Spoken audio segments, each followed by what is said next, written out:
Muy bien, doctores. Vamos a iniciar con el repaso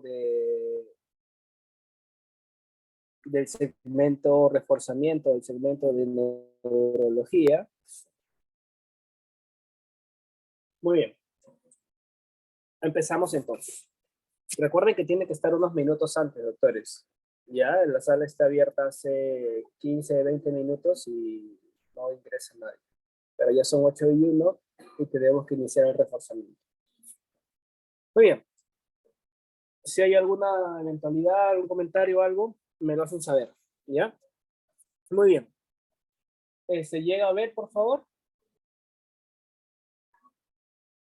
Aún no, doctor. Parece que Aún está no, ¿verdad? cargando. Sí, creo que sí.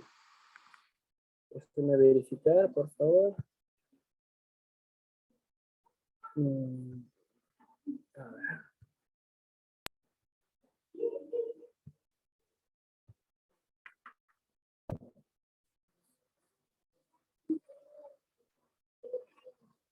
Muy bien, ahora sí, ¿verdad? Muy bien. Sí, doctor. Empezamos con el reforzamiento de neurología. He adaptado un poco estas diapositivas, he puesto más imágenes para hacerla un poco más didáctica y que se pueda llegar un poco más claro a los puntos que queremos reforzar. ¿Ya? Muy bien, empezamos entonces. ¿Cuál de los siguientes no corresponde a un hematoma epidural agudo? Obviamente sabemos que el hematoma epidural agudo es un sangrado de origen arterial o venoso.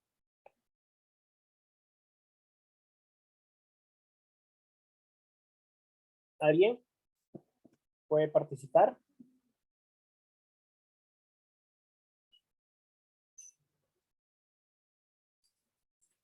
Muy bien, entonces el sangrado en el hematoma epidural agudo, que generalmente es de origen traumático, es un sangrado de origen arterial, es un sangrado de origen arterial.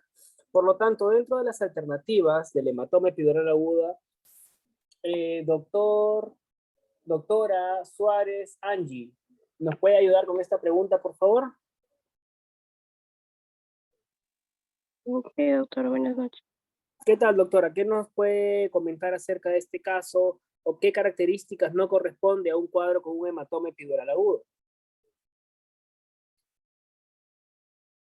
Recordad que el hematoma es un sangrado de origen arterial, principalmente de etiología traumática, ¿no? Para usted, ¿cuál sería la alternativa? ¿Por qué sí? ¿Por qué no?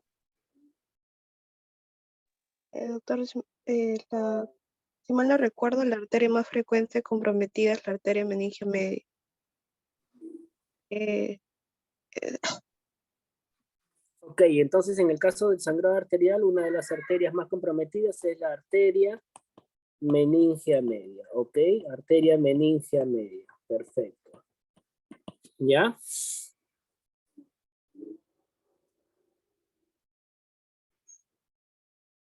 Pero ¿qué alternativa marcaría usted, doctora?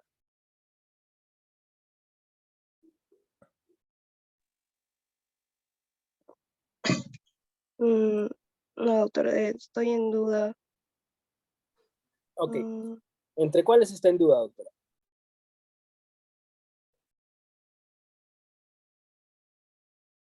es que, es que dice no corresponde, pensé que era la que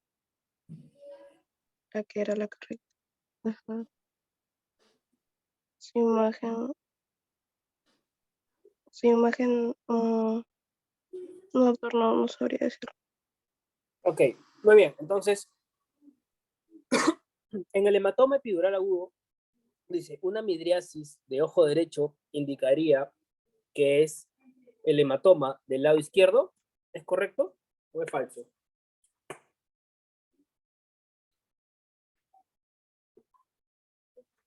Doctora, una pregunta un poco más fácil. Doctora, ¿qué estructuras nerviosas del sistema nervioso autónomo es la que controla, por ejemplo, la midriasis?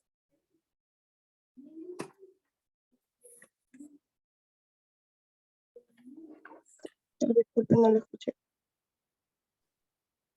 ¿Qué parte del sistema nervioso autónomo tiene que estar controlado para que ocurra midriasis?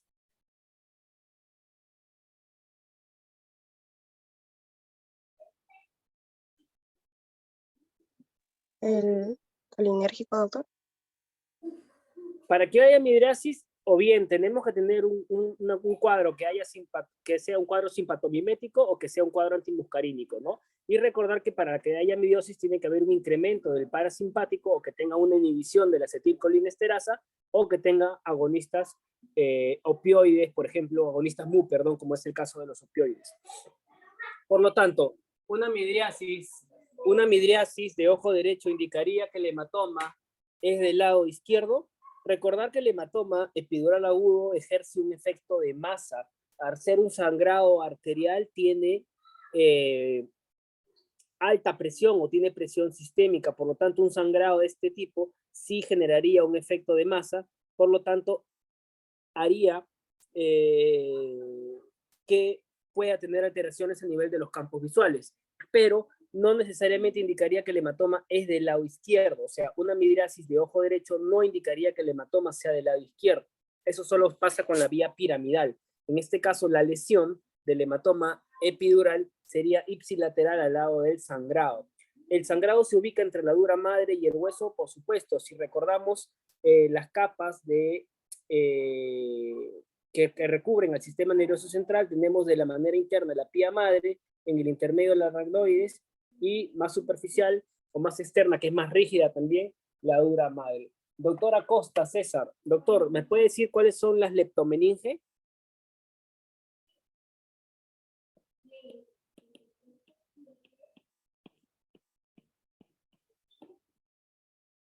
Doctor, disculpe, no logré escucharlo bien. ¿Me podría decir cuáles son las leptomeninges?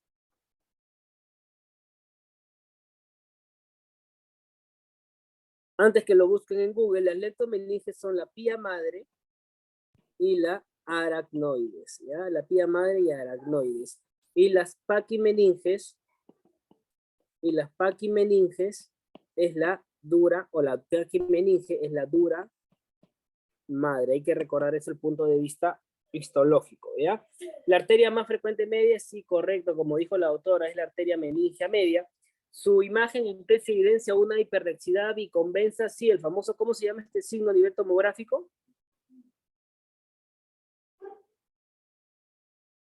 Doctor Siguas García José. Doctor Siguas, en clase lo he dicho varias oportunidades. ¿Cómo se llama este signo tomográfico?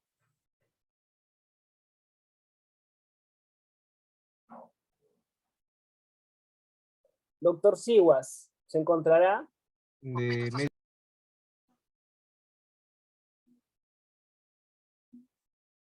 Doctor, ¿signo de media luna? No, No, es doctor. el otro es, el otro era. ¿El signo de la media luna se ve en qué caso? Síntomas de una ITU baja. Subdural. En la hemorragia subdural, ¿no? Y en la imagen, como ustedes verán acá, biconvexa, es el famoso signo, bueno, es biconvexo, signo de la embarazada. Signo de la embarazada, ¿ya? Hiperdensidad biconvexa, así es, y su manejo incluye craniotomía, drenaje y ligador arterial, obvio, como es una arteria que tiene presión sistémica, hay que ligarla y generalmente el cuadro o el tratamiento es quirúrgico. Por lo tanto, una midriasis en el ojo derecho indicaría que el hematoma es del lado izquierdo, no. ¿Ya? Generalmente la lesión podría ser ipsilateral. Recordar que en los cuadros de midriasis, tiene que ser por cuadros de simpático miméticos o por cuadros antimuscarínicos, ¿ya? Y en el caso de miosis, por incremento del sistema nervioso parasimpático o por agonistas de los receptores MU. Y ustedes ya deberían saber qué fármacos podrían interactuar en estos tipos de vías para poder causar midriasis y miosis.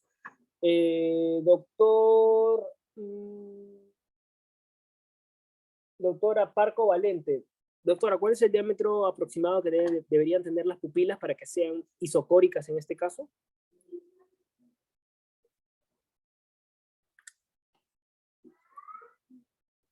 Doctora Parco, ¿se encuentra? Sí, doctor. ¿Cuál es el diámetro pupilar normal? Doctor, disculpe, ¿me puede volver a mencionar? Se, se le escuchó medio entrecortado, creo que es mi internet. ¿Cuál es el diámetro pupilar normal que deberían tener para que se denomine isocóricas?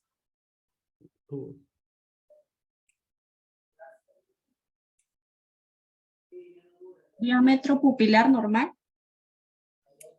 Sí, doctora. ¿No?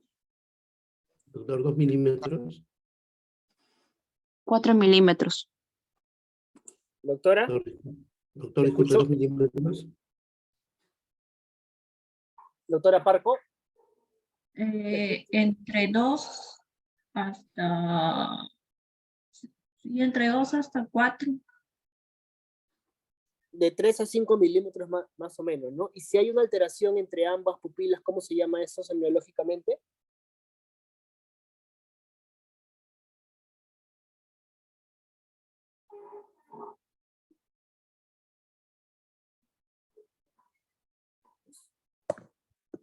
Anisocoria, doctora. Anisocoria. ¿Ya? Muy bien. Paciente presenta de forma recurrente cefalea pulsátil focalizada en región frontal de moderada intensidad y en incremento, asociada a náuseas, vómitos y fotofobia. Antecedente de madre con un cuadro similar. ¿Cuál sería el diagnóstico más probable? Obviamente la cefalea pulsátil, generalmente frontal, que podría estar asociado a cuadro de náuseas, vómitos, fotofobia. En el peor de los casos podría estar asociada también a dolor ocular o dolor retroocular. Estaríamos hablando de un cuadro de fácil diagnóstico que sería una migraña. Obviamente, claro, una migraña. Lo que tenemos que recordar en los casos de migraña, doctor, que es lo que nos pregunta generalmente, ¿es una migraña clásica o es una migraña común? ¿Cuál es la diferencia?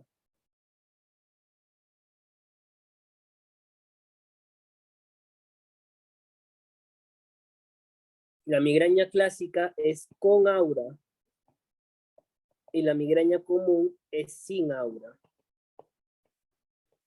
¿Alguien sabe cuál de las dos es más frecuente?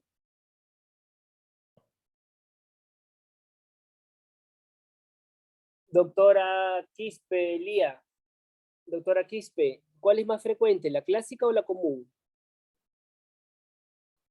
La común. La común es más frecuente, ¿ya? La común es más frecuente. Y si hablamos en estos casos, el paciente tiene náuseas, vómitos, no cede con AINES, tiene dolor ocular, ¿cómo se llama este tipo de cefalea especial asociado a cuadros migrañosos? ¿En racimos?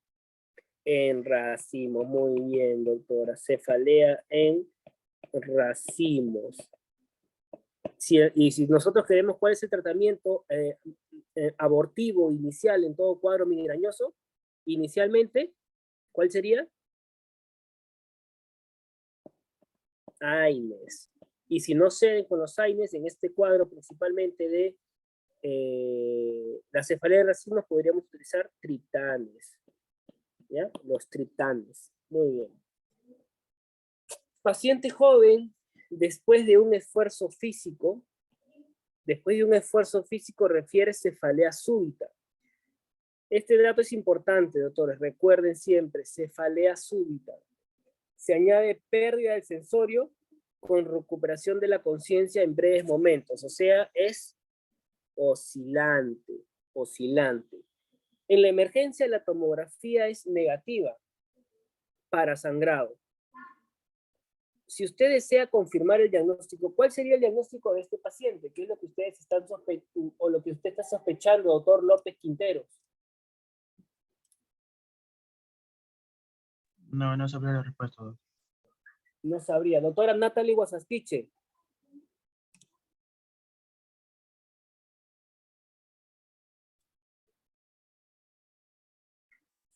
Doctora Natalie.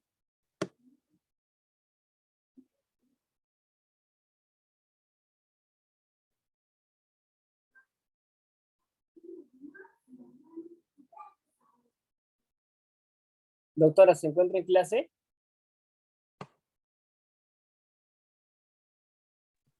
Sí, Digo, estás doctor. grabando esta sesión, ¿no? No sé la respuesta. No sabe la respuesta. Sí, doctor, sí, está siendo grabada. Ok. Doctora Ramos Pérez, Teresa, doctora, en estos casos, ¿cuál es su sospecha clínica en un paciente con trastorno de conciencia oscilante y que presentó de manera súbita? Y obviamente usted le hace una tomografía y su tomografía es normal. ¿Cuál es la sospecha clínica en su caso? Porque para confirmar el diagnóstico usted tiene que tener una sospecha clínica. Doctora Pérez, ¿se encuentra? Sí, doctor. ¿Qué tal? No estoy segura, pero podría tratarse también de repente de un aneurisma o algo. En este caso, recordar, y este es un dato importante que le va a servir para su internado, doctores, cuando hay un trastorno de conciencia oscilante con recuperación incluso de la conciencia en breves momentos, muchos dicen, no pasó nada, alta médica. Pero justamente en los pacientes cuando hay sospecha, doctores, de hemorragia subaracnoidea, generalmente que se presenta en pacientes jóvenes, es verdad que la hemorragia subaracnoidea puede estar asociada de ruptura de neurismas. Generalmente la ruptura de neurismas de doctora en los pacientes con hemorragia subaracnoidea, ¿cuál es el lugar más frecuente de ruptura? Doctora Guamaní Rafo, Andrea.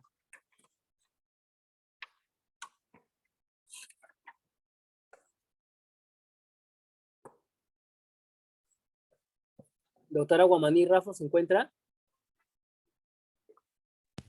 Doctor, sí, no le escuché bien. ¿Podría volver a repetir, por favor? En los pacientes con sospecha de hemorragia subaracnoidea puede estar asociado a cuadros de ruptura, de aneurismas. ¿Cuál es el lugar más frecuente de la ruptura de estos aneurismas?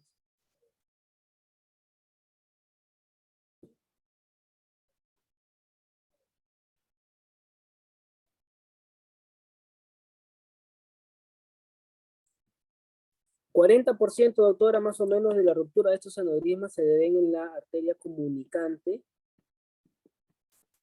anterior. ¿Ya? Comunicante anterior, más o menos en un 40%. Pero doctora, usted le hizo a su paciente una tomografía y si estamos hablando que la hemorragia subaracnoidea, como su nombre mismo lo dice, es una hemorragia, pero usted le hizo una tomografía y es negativa. Entonces tú estás sospechando de hemorragia subaracnoidea, o sea, un sangrado. Doctor Flores Campos, doctor Flores, ¿cómo confirmaría su diagnóstico en este caso?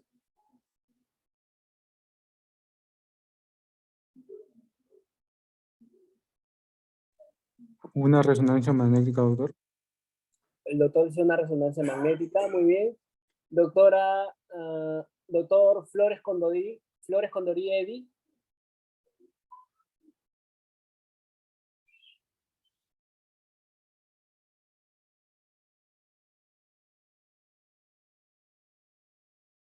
Doctor Flores.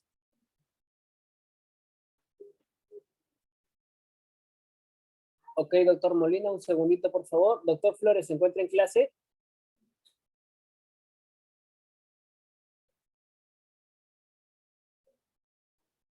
Doctor Flores Condorí.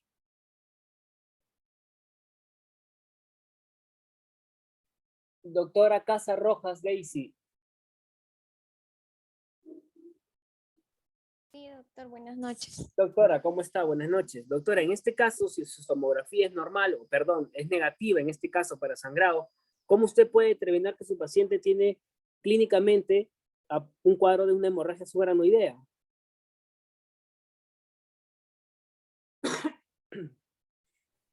¿Sería por una resonancia magnética, doctor? Recuerden que obviamente las meninges están irrigadas, pues, ¿no? Tienen una irrigación a través del estudio del líquido cefalorraquídeo, doctores. El estudio del líquido cefalorraquídeo no tiene sangre, ya no tiene hematíes.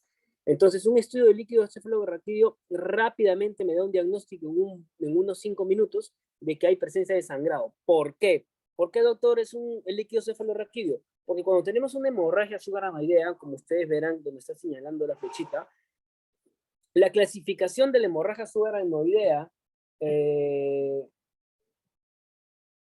Doctora Ramírez Fran Alexandra, ¿cómo se llama la Sí. clasificación de las pacientes con hemorragia subaranoidea? Doctora Ramírez, Sí, doctor. la clasificación de los pacientes, doctora, buenas noches, de hemorragia subaranoidea, ¿cómo se llama? De Fisher. La clasificación de Fisher, doctor. Entonces, vamos a borrar acá, mil disculpas. Vamos a utilizar aquí. Entonces, la clasificación de Fisher es una clasificación para hemorragia subaracnoidea. ¿Y qué nos dice Fisher? Miren, en la escala de Fisher, tipo 1, no hay presencia de sangrado.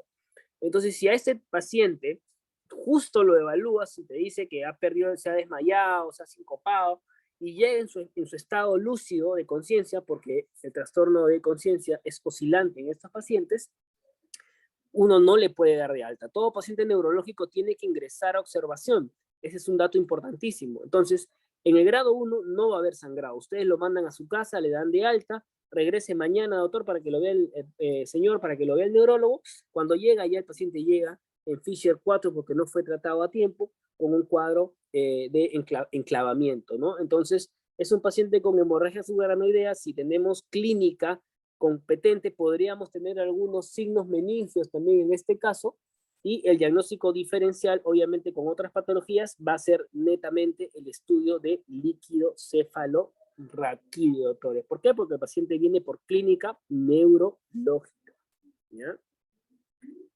Mujer de 55 años sin antecedentes patológicos.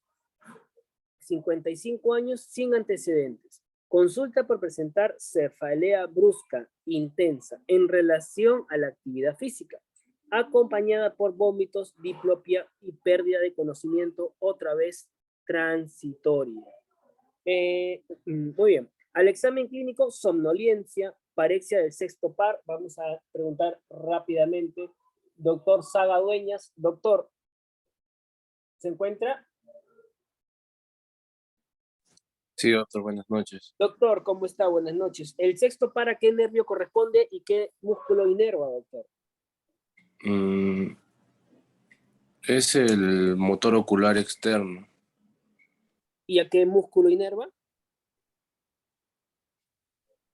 Inerva el oblicuo superior del ojo, creo. No, doctor. El nervio es el sexto par, obviamente es el motor ocular externo e inerva al músculo.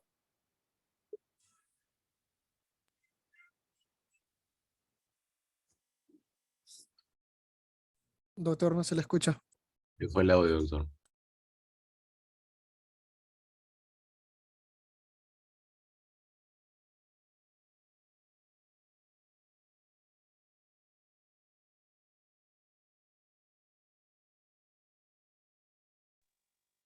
Doctor, no se le escucha.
Doctores, ¿me escuchan?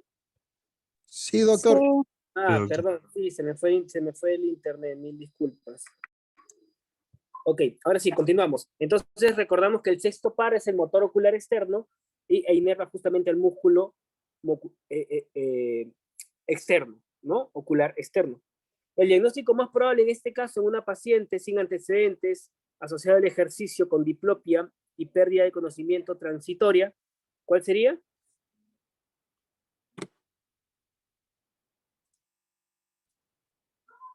Hemorragia subaraноidea. lo más probable es que sea una hemorragia subaracnoidea. ¿Por qué no sería un infarto cerebral cardioembólico, un ataque isquémico transitorio o un infarto cerebral lacunar?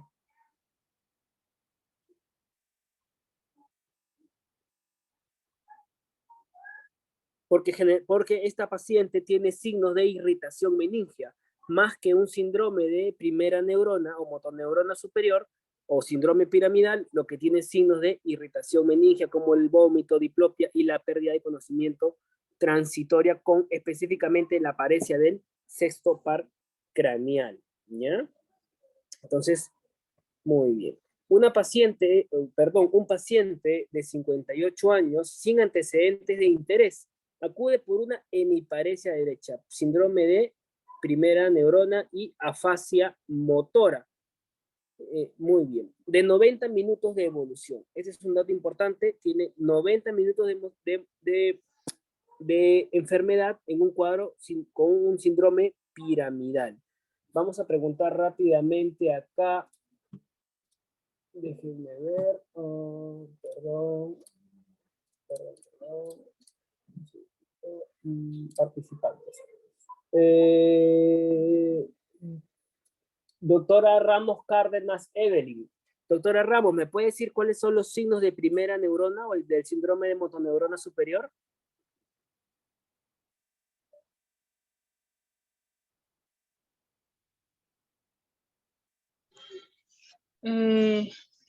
Puede tener, por ejemplo, hiperreflexia, de repente el tono está aumentado. Hiperreflexia, hipertonía, ¿correcto? Debilidad. ¿Sí? Bueno, si es un síndrome motor, sí, ¿no? Hiperreflexia, hipertonía, ¿y qué más? Y signos piramidales, patológicos, obviamente, como cuál, el más conocido, Babinski, ¿no? Babinski. ¿Y cuándo se dice, doctora Ramos, que es un Babinski positivo? Cuando hay una...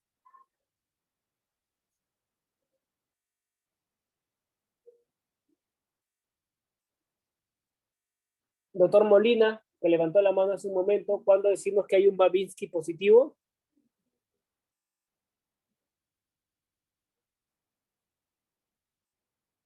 Doctor Molina.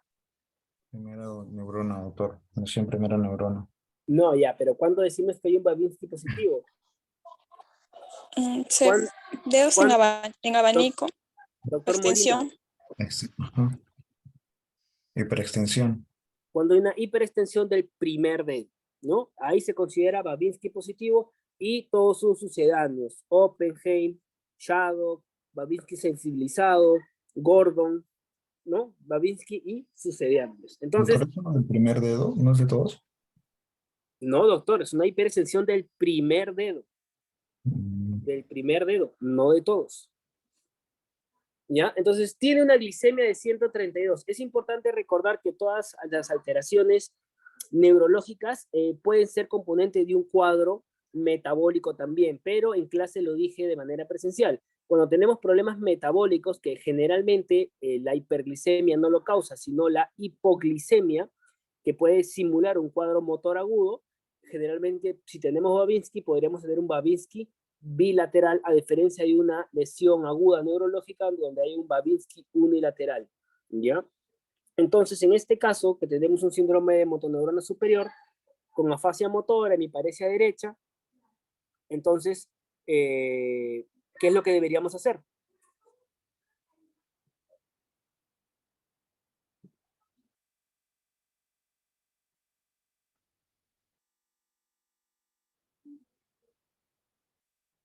Doctora Salvatierra Ramos, Xiomara.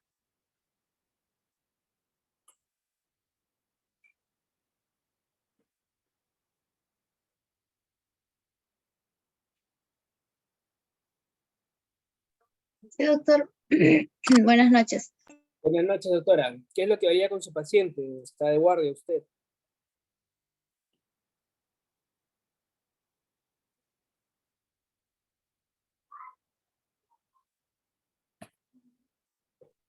A ver, en este caso, doctor, lo que podría indicar primero sería antiagregación con aspirina. Antiagregación con aspirina, muy bien, doctora, gracias. Doctora, doctora Pimentel Ramos Lucía. Doctora Pimentel, ¿usted qué es lo que haría con su paciente en emergencia?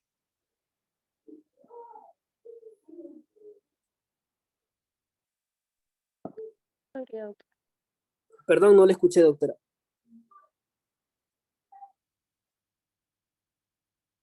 No sabría, doctor. Ya, muy bien, doctora, no se preocupe. Doctora Córdoba Vicerrey Giovanna. No sé si le pregunté, doctora, disculpe.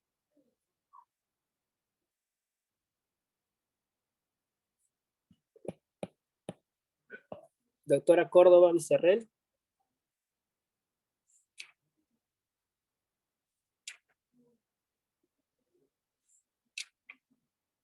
Doctora, ¿está en clase?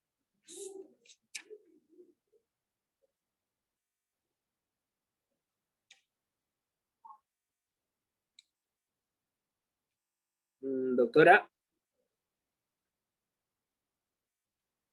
Bueno, cambiamos. Doctor Puicón Morazani. Doctor, ¿qué haría con su paciente? Doctor, anticoagulación con heparina de bajo peso molecular. Anticoagulación con heparina de bajo peso molecular. Ya, ok. Tenemos dos opciones distintas. Y tercera, con el tercero definimos, doctor Arotuma Granda Mario.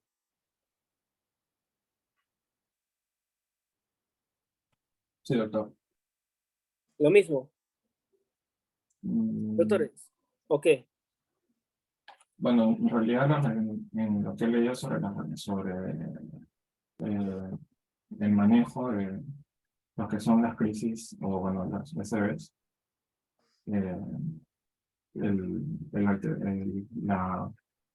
¿cómo se llama? El manejo podría ser con algún tipo de, como dice el RTPA, ¿no? Como el TEPLAS. Claro, muy bien, doctor. Es un síndrome piramidal. Tiene como un infarto, así como hay un infarto cardíaco, tiene un infarto cerebral.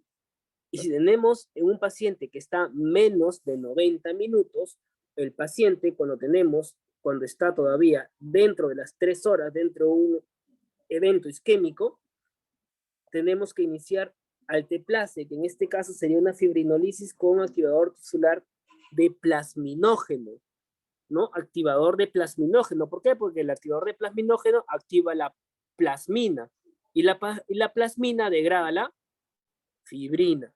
Entonces, en un paciente que tiene un trombo en el cerebro, hay que tratar de darle plasmina con un análogo, que en este caso es el alteplase, para poder destruir este trombo y no dejar secuela.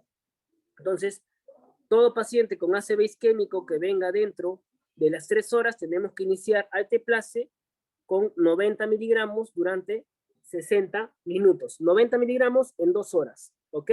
¿En qué pacientes yo debería tener manejo con trombolisis?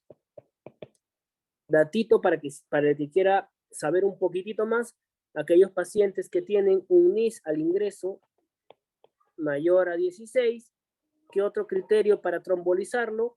Que su presión arterial sea menos de 185/110 y menos de 180/105 durante el procedimiento.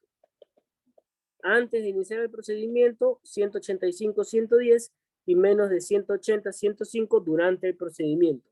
El tiempo obviamente tiene que ser menos de 4.5 horas, como verán acá, menos de 4.5 horas, pero es mucho mejor, o sea, menor a 4.5 horas, pero es mucho mejor si el paciente ingresa dentro de las 3 horas. ¿Ya? Mejora el pronóstico. ¿Ya? Muy bien, doctores. Ahí está. ¿Cuál de los siguientes síntomas, pregunta fácil, regalada, cuál de los siguientes síntomas acompaña con menos frecuencia los ataques de migraña? La migraña bien sea una crisis migrañosa en racimos, cefalea de Horton, creo que no lo dijimos, cefalea de Horton, náuseas, vómitos, mareos, ¿causa con vértigo? Sí, podría causar con vértigos. Tiene náuseas, tiene fotofobia, claro, ni siquiera puede salir a luz. Le recomienda usar gafas negras, que no se exponga mucho a la luz. Pueden tener vómitos, pero nunca creo hemos visto un paciente que convulsione por un cuadro netamente. Se volvió a ir. Doctores, ¿me escuchan? Sí, sí Sí, le pero escuchamos, no. doctor, pero no se ve. Ah, ya, Ajá. perdón, sí, sino que mi internet está fallando, mil disculpas. Voy a volver a compartir la pantalla. Ok, a ver, ¿me confirman? Sí, ¿verdad? Sí, doctor. Listo, ok, entonces los pacientes, el cuadro menos frecuente y nunca hemos visto a alguno de nosotros, en nuestra familia, compañeros, amigos, que tenga un cuadro migrañoso que convulsione, ¿no? Entonces, netamente, si convulsiona ya tendríamos que pensar en otras causas. Tratamiento abortivo inicial, lo mencioné. ¿Cuál es? AINES. AINES, de Inceptales. todas. Y si no se ve con AINES, a las dosis establecidas podríamos valorarla, utilizar otro tipo de fármacos como son los triptanes, sumatriptán, por ejemplo. ¿Ya? Esta pregunta ya la han visto anteriormente, se las he enseñado y es una escala para ver y aprender un poquito más de lo que es Glasgow, ¿ya? Glasgow. Entonces, simplemente para recordarles cómo era la mnemotecnia que les dije hace un tiempo para ver Glasgow, ¿no? Paciente de 18 años con proyectil con arma de fuego, examen neurológico, apertura ocular al estímulo doloroso, sonidos incomprensibles y flexión anormal. A veces es un poco engorroso memorizarnos el Glasgow, son muchos criterios. A ver, vamos a ver. Doctora Galindo Domínguez. Doctora Galindo, ¿cuál es el puntaje máximo y cuál es el puntaje mínimo del Glasgow? Doctor, el máximo viene a ser 15 y menos de ese sería 3. 3 y 15, ¿no? Como mínimo 3 y máximo 15. Entonces, como yo les dije, en ese orden, apertura ocular tiene hasta 4 ítems, apertura verbal, como les hice acordar, ojo, boca, brazo, ojo, boca, brazo, 4, 5 y 6. 4, 5 y 6. Ojo, boca y brazo. ¿Ya? Ahí tenemos los 15 puntos. De arriba hacia abajo. Entonces, para no estar aprendiéndonos cada uno, yo les mencioné cuál era la, entre comillas, una mnemotecnia, pero era una manera de resumir bastante rápida que me sirvió cuando di el ENAM para poder recordar el Glasgow, ¿no? EADN, OSIM, OLR, FEN. Entonces son las iniciales de cada una de las indicaciones que obviamente nos va a dar. Entonces, apertura ocular 4, 5, 6, el primero. Apertura ocular al estímulo doloroso. 4, 3, 2, 1. Entonces, vamos, 2. Sonidos incomprensibles. Acá tenemos 5, 4, 3, 2, 1. Incomprensibles es inadecuado e incomprensibles. 2 también tenemos. Y dentro de la respuesta motora, 6, 5, 4, 3, 2, 1. Respuesta motora, ¿qué nos dice? Flexión. Flexión. ¿Y cuánto vale la F? 3. Entonces, 3, 5, 7. No hay más que explicar en Glasgow. Todo Glasgow menos de 7, ¿a qué va? Menor o igual a 7. Intubación. Intubación. Ya es una mnemotecnia que se la dejo para que cuando den su examen, den su ENAM, lo tengan en la cabeza y lo puedan no fallar, porque Glasgow siempre viene, aunque sea 1 o 2 preguntas de Glasgow. ¿Ya? Muy bien. Espero que les sirva. Y todo Glasgow menos de 7 se intuba, ¿con qué fin? Doctor Flores Guillén Silver.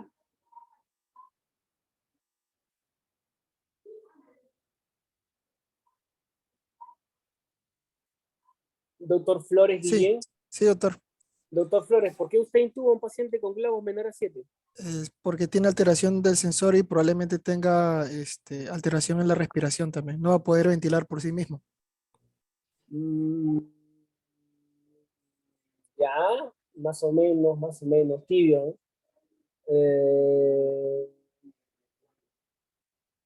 Doctor Hernández Ramos Diego. Doctor Hernández, ¿por qué intuba un paciente con Glasgow menos de 7?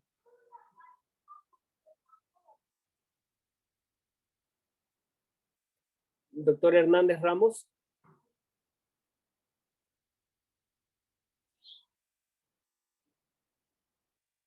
Doctor Hernández Ramos.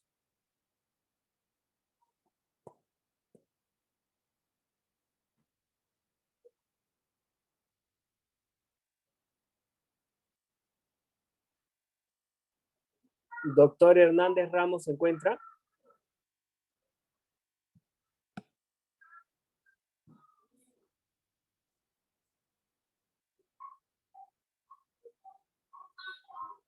Bien, continuamos entonces.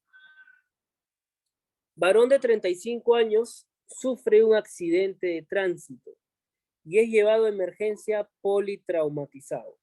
Al examen físico tenemos una frecuencia cardíaca de 120, taquicárdico, con una presión arterial de 9,6, taquipneico con una frecuencia respiratoria de 26 y ya rápidamente nos dice en coma, ¿no? ¿Cuál es el manejo inicial de este paciente?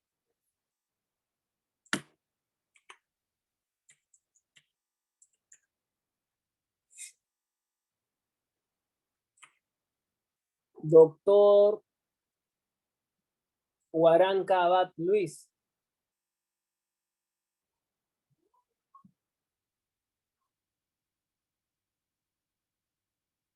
Doctor Huaranca.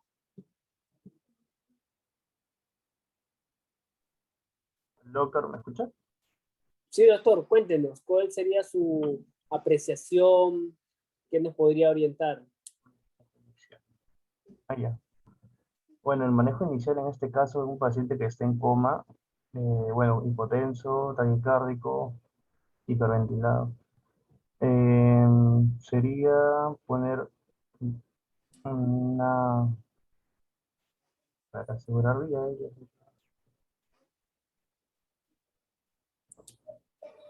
Toracotomía de emergencia. Ya, toracotomía de emergencia. Puntito por si acaso. Doctor Boluarte Aiquipa Wilman, creo que no le he preguntado, doctor. Doctor, ¿qué es lo que haría usted en su emergencia con este paciente?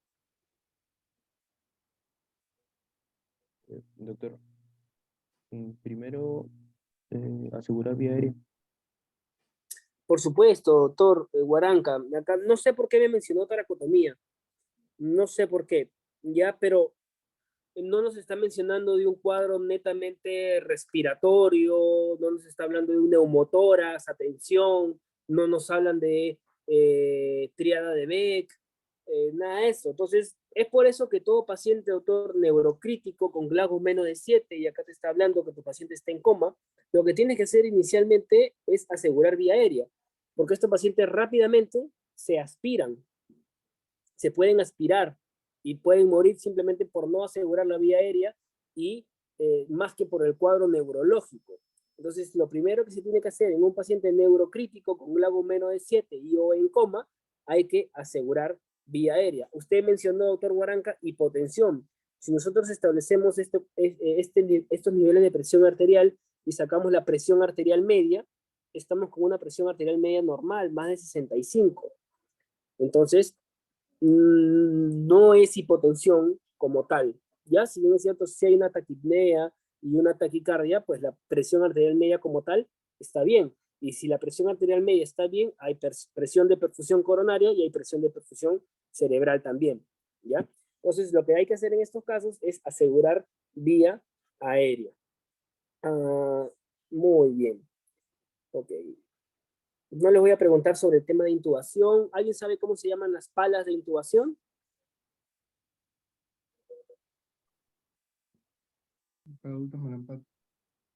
No lo escuché. Las de Miller. Miller, ¿no? Muy bien, una son las tipo Miller. Perfecto, excelente. Varón de 18 años con trastorno de conciencia y dificultad para deambular. Precedido otra vez de cefalea intensa, pero esta vez es persistente, vómitos, antecedente de migraña. Antecedente de migraña. Al examen físico, presión arterial de 160, frecuencia cardíaca 80, respiratoria 20, afebril, satura 95, a FIO2 21%, que es el FIO2 ambiental. No hay respuesta al estímulo verbal, te ponen todo es Glasgow, pero al final te ponen Glasgow de 11. Y te ponen un dato importante, pupilas isocóricas, fotorreactivas, pero con rigidez de nuca. ¿Cuál es la sospecha clínica en este caso? Para que quede zanjado.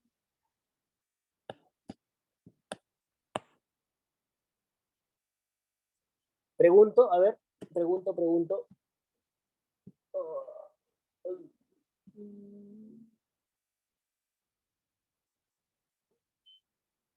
Doctor Pon Luna.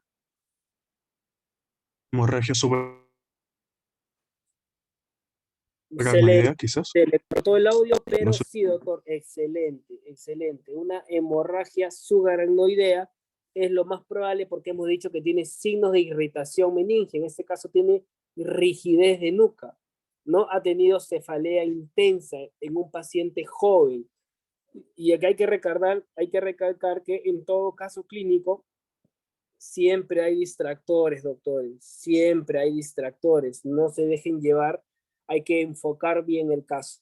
Y obviamente es una hemorragia subaracnoidea. Hay que hacerle una tomografía y si no hay tomografía, le hacemos una punción lumbar. La presencia de hematíes en líquido cefalorraquídeo nos diagnostica una hemorragia subaracnoidea. Y hablando del líquido cefalorraquídeo, ¿quién produce el líquido cefalorraquídeo y quién lo reabsorbe, doctora Ramos Pérez Teresa?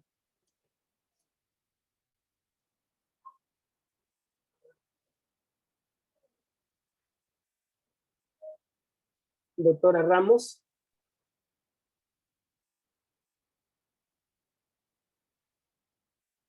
Doctora Ramos, ¿está?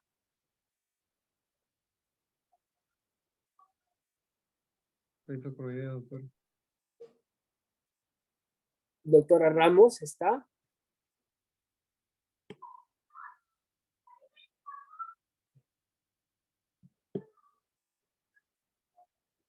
Doctora Guasaquiche Natalie.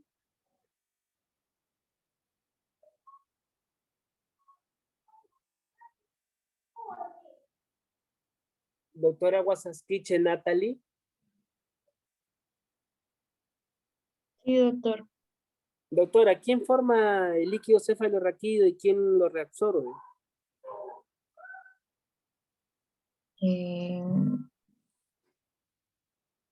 Los plexos. ¿Qué plexos? Los coroideos. ¿Y quién lo reabsorbe? Las vellosidades aracnoideas. ¿Sí? ¿Segura? A ver, ¿alguien tiene una respuesta distinta?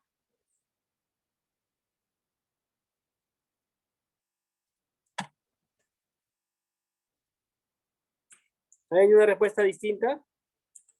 O sea, sí, doctor, en las vellosidades aracnoideas, pero también en los senos venosos. Muy bien, excelente. Perfecto. Plexos coroideo y vellosidades. Muy bien. Ante una paciente que presenta convulsiones, y esta pregunta la puse porque siempre pensamos convulsiones, neurólogo, y no siempre es así. Un paciente que presenta convulsiones y coma con pérdidas extrarrenales de sodio, ¿cuál es el valor de sodio que esperaría encontrar? Para que un paciente convulsione con un cuadro metabólico, puede ser por una hipoglicemia o puede ser por una hiponatremia. Entonces, son medidas que tenemos que tomar si un paciente ya por convulsión, no toda convulsión es epilepsia, ¿ya? Entonces, ¿cuáles son qué valor de sodio tendría que estar por debajo para que el paciente pueda tener una convulsión? Menor de 115. 114. 114 sería la alternativa, pero lo que hay que recordar en los pacientes con hiponatremia Lo más leve, cerca 100. moderada y severa, podemos recordar se movió, una hiponatremia leve, cuando es de 130 a 134, moderada de 120 a 129, y cuando es severa es menor o igual a 120. Cuando es severa, el paciente ya puede presentar convulsiones. Tenemos que reponer sodio salino a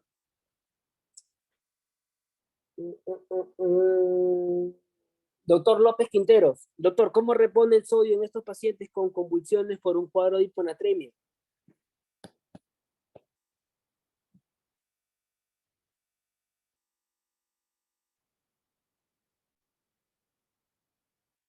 Doctor López. No me recuerdo la respuesta, doctor. Muy bien, doctor, no se preocupe. Doctor López Quintaya Pablo. Doctor López.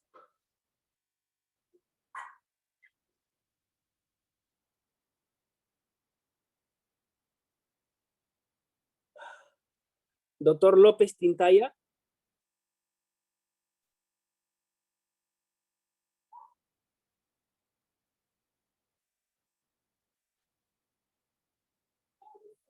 Bueno, para avanzar, tenemos que recordar con sodio hipertónico, ¿no? Hipersodio al 20%. Al 3%. Sodio al 3%, que es una solución hipertónica, y recordar que solamente podemos reponer 10.000 equivalentes día. Incluso tenemos que reponer a una velocidad de 1 miliequivalente hora. Si pasamos de esto, tenemos el riesgo de causar una mielinolisis pontina, o sea, una ruptura de toda la mielina, a nivel del puente. Pontina, ¿ok? ¿Quién forma la mielina en el sistema nervioso central? No sólido. ¿Perdón? Oligodepositorio. ¿Y a periférico? La de Schwann. ¿De Schwann? Excelente. Llega a emergencia un paciente de 30 años con antecedente de Muget oral. ¿Qué es el Muget? El signo de cuando hay candidiasis. Cuando hay presencia de candidiasis, ¿no? Candidiasis. Ya estamos, cuando hay Muget oral, incluso cuando hay Muget esofágico, es un criterio de estadio SIDA, incluso, ¿no? Conductas sexuales de riesgo, ¿no? Nos habla de conductas sexuales de riesgo. Una causa que un paciente pueda tener candidiasis oral y no tener VIH, ¿cuál sería?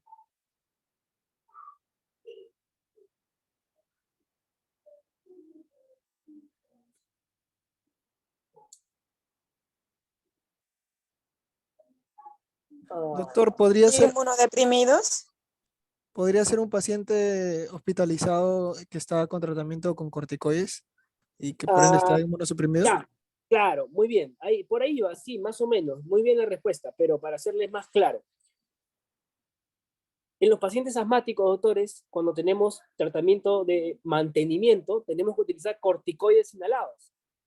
Entonces, en estos pacientes asmáticos crónicos, el hecho de utilizar corticoides inhalados, tenemos una inmunosupresión local a nivel de la boca. Y tranquilamente estos pacientes podrían tener Muget oral sin tener un cuadro de VIH como tal. Por eso que incluso después de que se hacen las inhalaciones, a veces se recomienda incluso el enjuague bucal para poder eliminar el resto de corticoides a nivel de la cavidad oral. ¿Ok? Bueno, este paciente con Muget oral y conductas sexuales de riesgo presentó convulsiones y signos de focalización. Esta es una pregunta frecuente en infectología y la he puesto porque tiene componente neurológico. ¿Cuál es la probable causa de su cuadro clínico?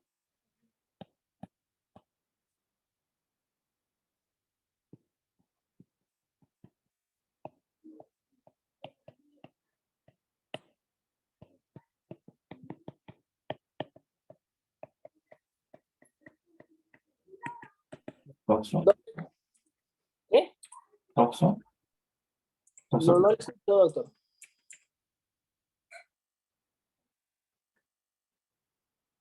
Hay que recordar dos cosas en esta partecita. Todo paciente que tiene VIH y tiene una convulsión, VIH más convulsión, tendríamos que pensar en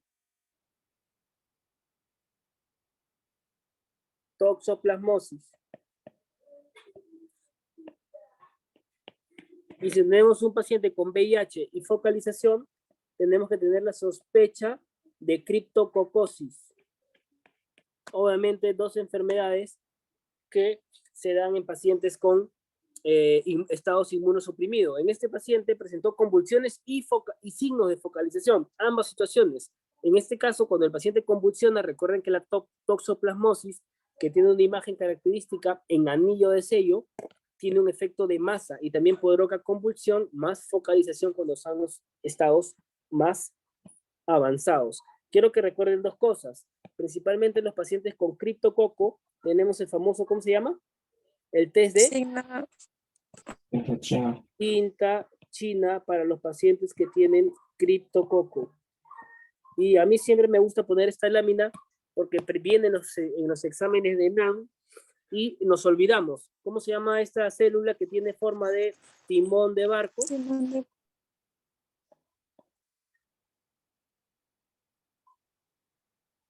¿Ya ven? El paracoco, ¿ya? Paracoco, el paracoccidiomicosis. ¿Ya? Paracoco, timón de barco. Siempre me gusta ponerla porque viene con alguna frecuencia y se olvida. Y es una características de patología que tenemos que recordar. Paracoco, paracoccidiomicosis, timón de barco. ¿Ya? Timón de barco. El choque neurogénico se caracteriza por, vamos a preguntar, doctora Flores Soto Miriam. Sí, doctor. Doctora, el choque neurogénico, ¿por qué se caracteriza?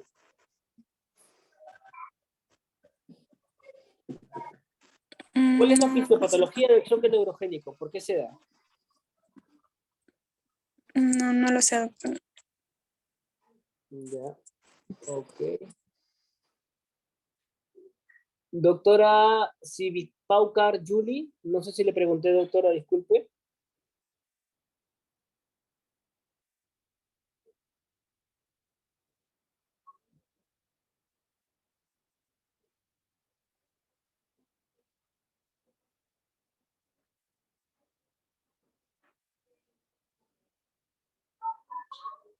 Doctora.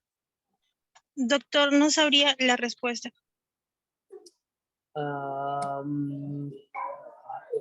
¿Ya volvió el doctor López Tintaya Pablo?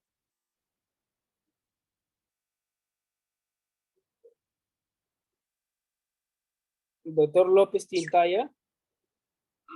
Sí, doctora, acá estoy. ¿Qué tal, doctor? Estábamos esperando hace un ratito.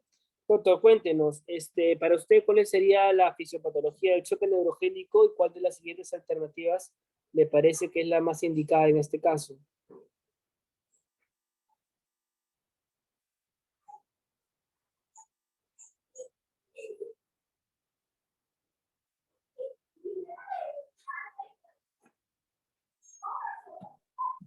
La respuesta es la A, podría ser. No, no estoy seguro, doctor, en realidad. Ya.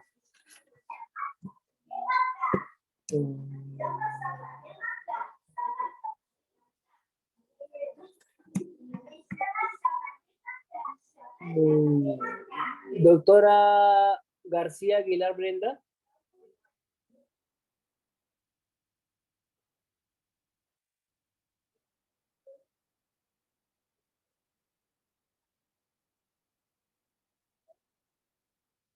Doctora García Aguilar.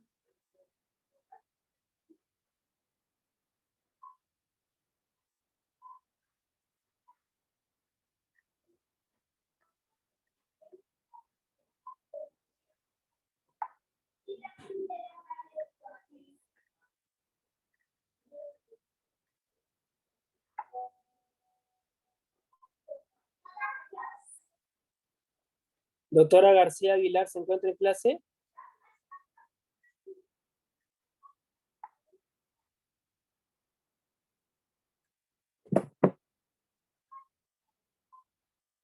Bueno, muy bien, para avanzar, doctores, el choque neurogénico, obviamente, tenemos que recordar que los nervios tienen un tono vascular, y de acuerdo al tono vascular tenemos una resistencia, y de acuerdo a esa resistencia asociado al gasto cardíaco, frecuencia cardíaca, tenemos la presión arterial. Entonces, el choque neurogénico justamente se cataloga porque hay una alteración a nivel de los receptores, tanto simpáticos como los parasimpáticos, para poder mantener esta tonicidad. Por lo tanto, lo que pasa en el choque neurogénico, que hay una alteración en el tono vascular y hay una vasodilatación exagerada. Como hay una vasodilatación exagerada, hay una disminución de la resistencia vascular periférica. Y la resistencia vascular periférica es directamente proporcional al diámetro que tiene el vaso. A mayor diámetro, menos resistencia. A menor diámetro, mayor resistencia. Entonces, el choque neurogénico se caracteriza por una disminución de la resistencia vascular periférica que nos conlleva a disminución en estos casos de choque, ¿no? Es un choque caliente, ¿no? No es frío. Varón de 20 años de edad que presenta convulsiones en el servicio de emergencia. Están en su guardia ustedes, llega el paciente y viene convulsionando. En este caso, las convulsiones, ¿qué fármacos ustedes administrarían? Fenitoína, diazepam, metilfenitoína, valproato o difenilidantoína. Doctora, ¿quién me falta? Doctor Rebasa.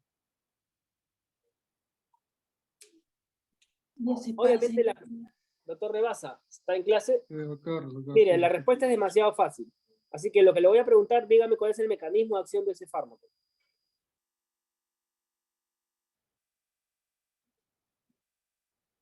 En ese caso, bueno, el tratamiento sería la benzodiazepina, en este caso el diazepam. Ok, ¿y cuál es el mecanismo de acción del diazepam? Este diazepam, a ver cómo se lo digo, actúa a nivel de lo que es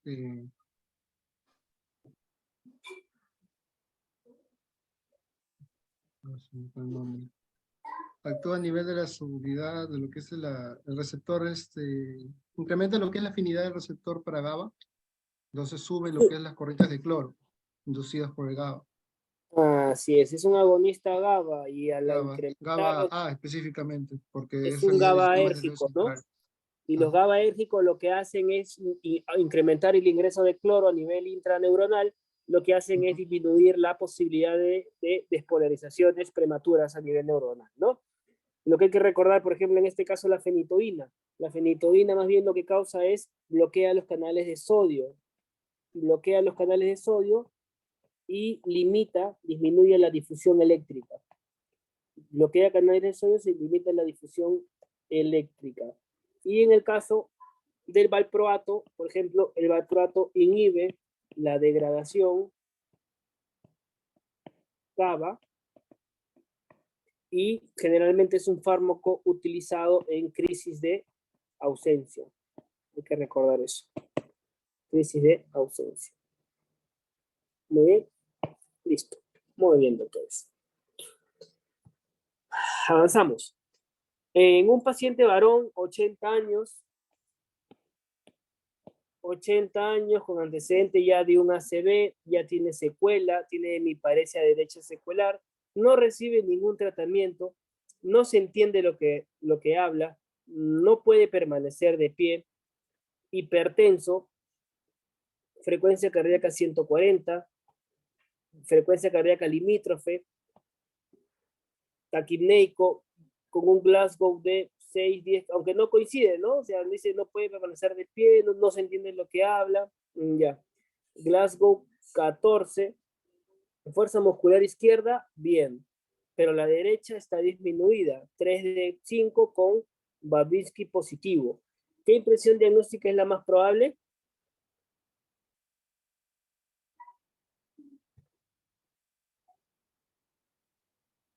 ¿Alguien que quiera participar?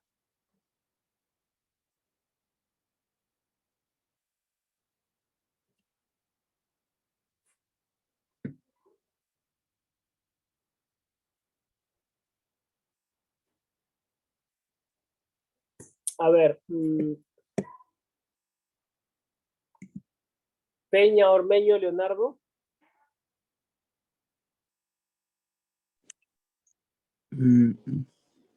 Doctor, diría la E.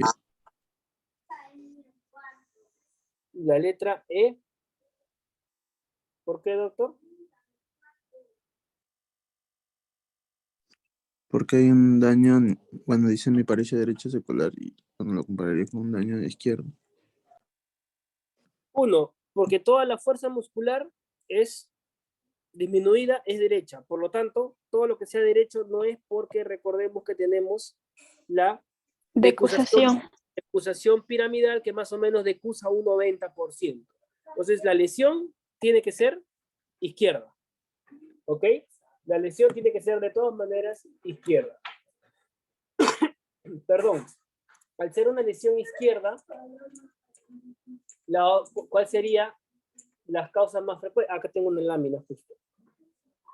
Entonces, lo que tenemos que recordar es lo siguiente. Trazamos una línea media y trazamos lo siguiente.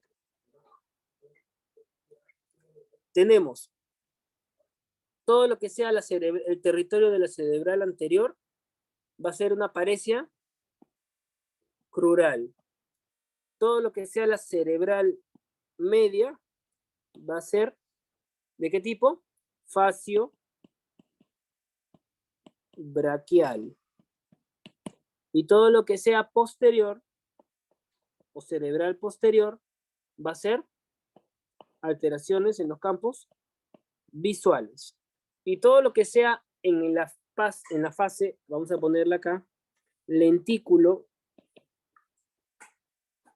estriada, en la fase lentículo estriada son los llamados infartos lacunares, o sea, en los ganglios basales. Entonces, en este caso, en un paciente que tiene lesión de la vía piramidal, lo que es un EBC isquémico capsular interno izquierdo. ¿Ya? Y específicamente tenemos que recordar por qué parte de la cápsula interna, pregunta, ¿qué parte de la cápsula interna desciende la vía piramidal? ¿Por el brazo posterior, por la rodilla o por el brazo anterior? Ya se lo dejo a ustedes para que lo revisen. ¿Cuáles son los tumores primarios que con más frecuencia producen metástasis a cerebros?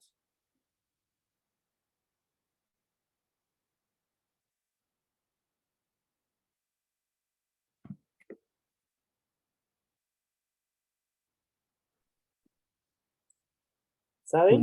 Pulmón y mama, doctor. ¿Seguro pulmón y mama? Así es, doctor. Eso es una pregunta siempre a recordar. Generalmente el pulmón y la mama son los tumores que causan metástasis cerebral. ¿Ya? La causa de hemorragia subaracnoidea. Hemorragia subaracnoidea es un segmento bien preguntado en el ENAM. ¿Cuál es la causa más común de hemorragia subaracnoidea?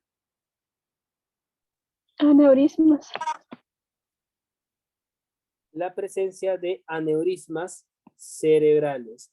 Tenemos que recordar dos cosas dentro de los cuadros hemorrágicos.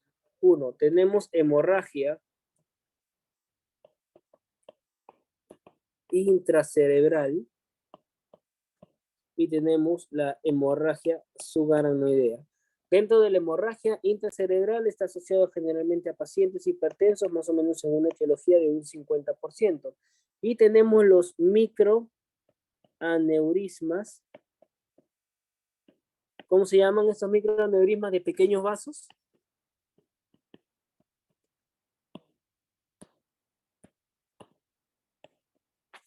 De Charcot-Bouchard. Charcot-Bouchard, ¿no? Los aneurismas de Charcot-Bouchard.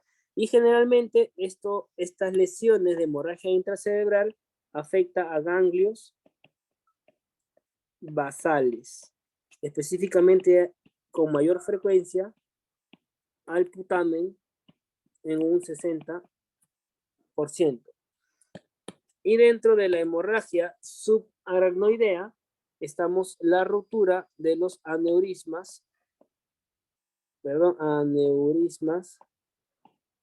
saculares,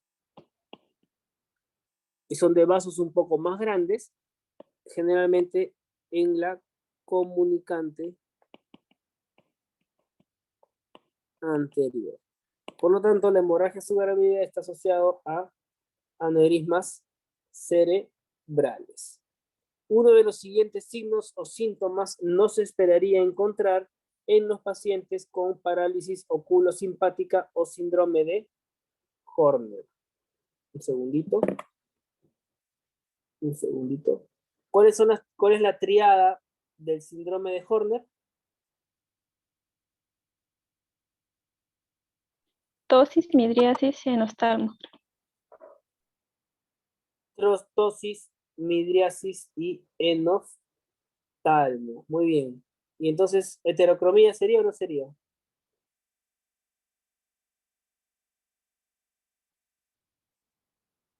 Heterocromía no, doctor.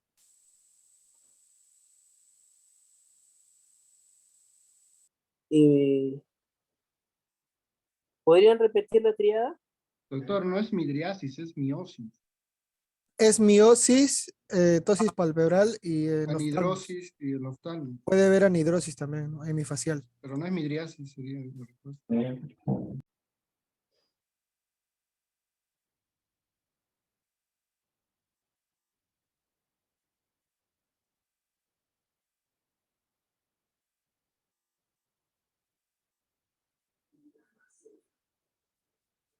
¿Aló, me escuchan?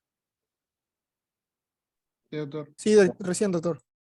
Ok, entonces, doctores, el síndrome de Horner se caracteriza por enoftalmos, miosis, doctores, no midriasis, anhidrosis ipsilateral al lado de la lesión. Recuerden que el síndrome de Horner es una patología en la cual está alterada las vías simpáticas de la cadena cervical o paraganglionar.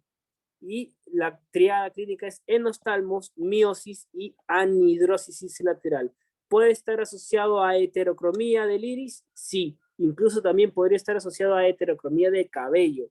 Y generalmente está asociado o podría estar asociado a enfermedades neoplásicas del ápice pulmonar, generalmente del lado derecho, como es el síndrome de Pancoas. El síndrome de Pancoas, que es un tumor broncogénico a nivel apical. ¿Ya? La lesión afectado es homolateral, del mismo lado de la cara, igual que la anhidrosis, ¿ya? Síndrome de Horner y también de síndrome de Pancoas. Eso tienen que recordar.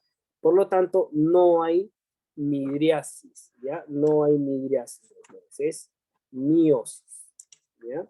Y para que haya miosis, como está alterada la cadena simpática, por lo tanto, incrementa el parasimpático.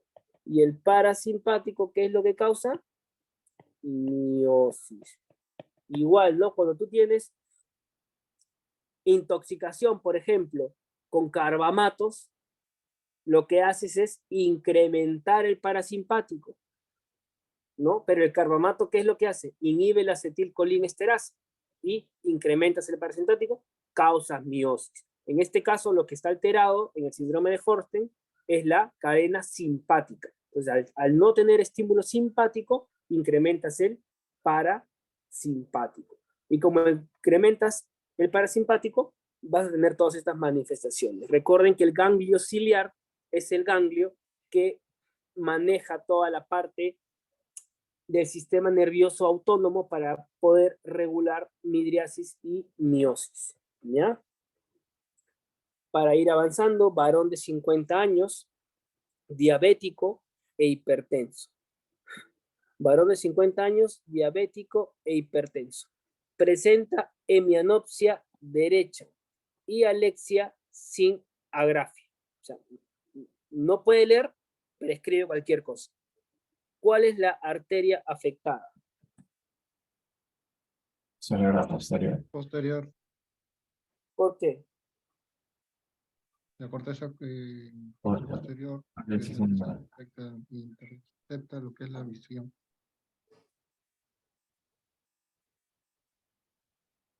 La altera la visión, ¿me dices? Esto La lo vamos a parte que- recordar así. Recordemos, doctores, que cuando tenemos una hemianopsia derecha, o sea, no podemos ver toda la parte derecha. Aquí lo que tenemos en este gráfico es la hemianopsia izquierda, donde está alterada la cintilla óptica, ¿ya? El tracto óptico en este caso. Entonces, sí, pero acá la lesión de este caso clínico no estaría en el lado derecho, sino estaría en este lado, en el verde. Porque si ustedes ven acá, y nosotros vemos el campo visual al revés, ¿correcto? Vemos así y vemos el campo visual al revés. Entonces, recuerden que a nivel ocular los campos visuales se cruzan. Entonces, si tenemos una hemianopsia derecha, está alterado la cintilla óptica del lado izquierdo.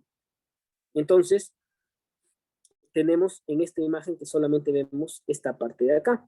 Y si recordamos el polígono de Willis, toda la parte posterior, incluida la región visual de las áreas de Brodmann, 16 y 18, está irrigada por la arteria cerebral posterior izquierda.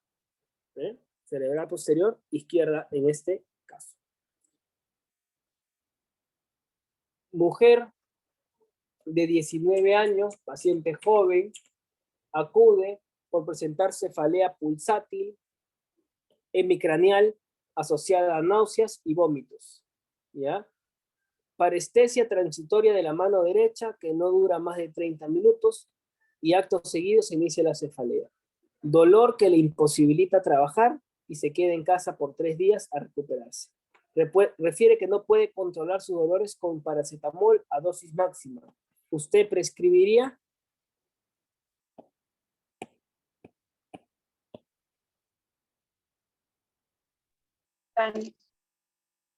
¿Perdón? Triptanes. Ya le diste AINES a dosis máxima, lo que te queda es darle triptanes. Excelente, excelente, doctor. Muy bien.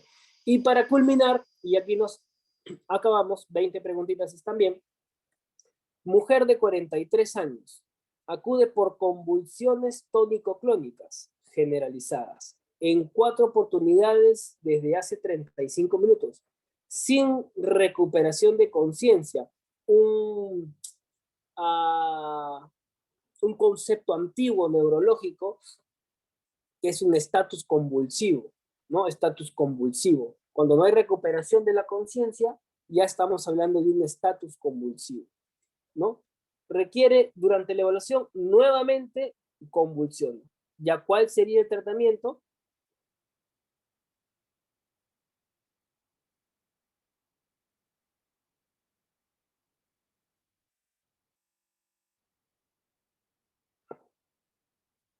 Obviamente ya lo que tenemos que es añadirle a una benzodiazepina otro mecanismo para disminuir las cantidades de propagación del impulso eléctrico. Entonces le añades una benzodiazepina a una difenilidantoína, una fenitoína, para una infusión máxima de 50 miligramos por minuto.